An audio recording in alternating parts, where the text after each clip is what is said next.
Mondial 2026. Le déplacement décisif à Yaoundé, El Tactico devra sortir de sa prudence pour écrire l'histoire avec la Libye.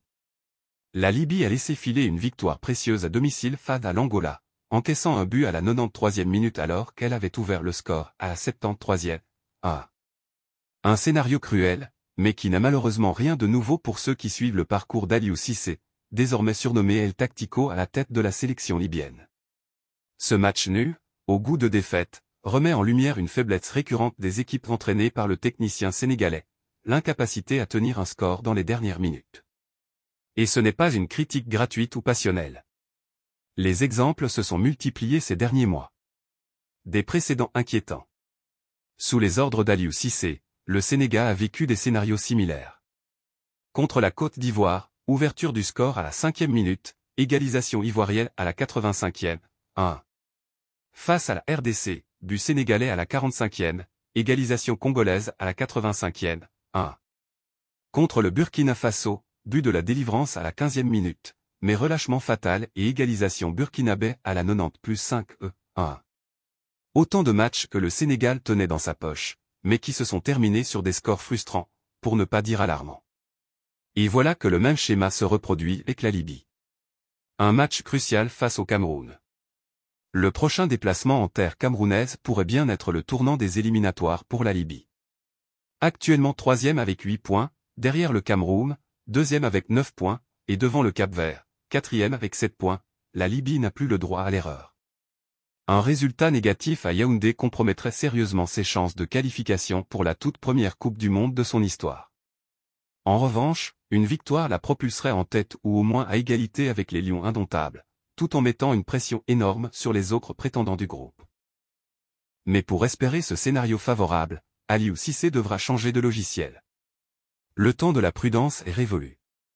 Depuis plusieurs années, Cissé a bâti sa réputation sur une défense solide et un jeu de gestion.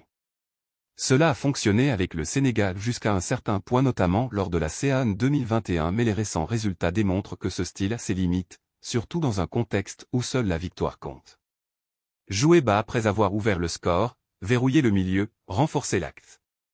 Ces automatismes, que l'on comprend dans une logique de conservation, ont systématiquement coûté des points décisifs.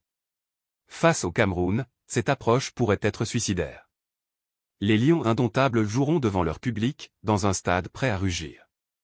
Ils savent aussi qu'une victoire contre la Libye pourrait les mettre dans une position très favorable pour la suite des qualifications.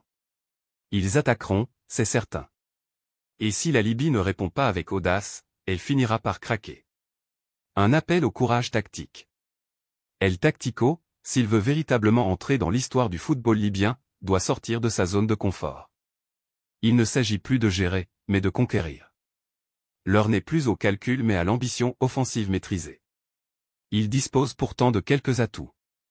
Une équipe combative, disciplinée, qui a montré de belles séquences de jeu.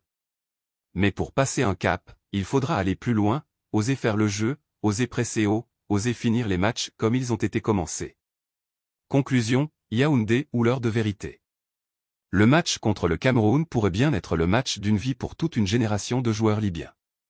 Mais encore faut-il que leur sélectionneur leur donne les moyens de rêver grand.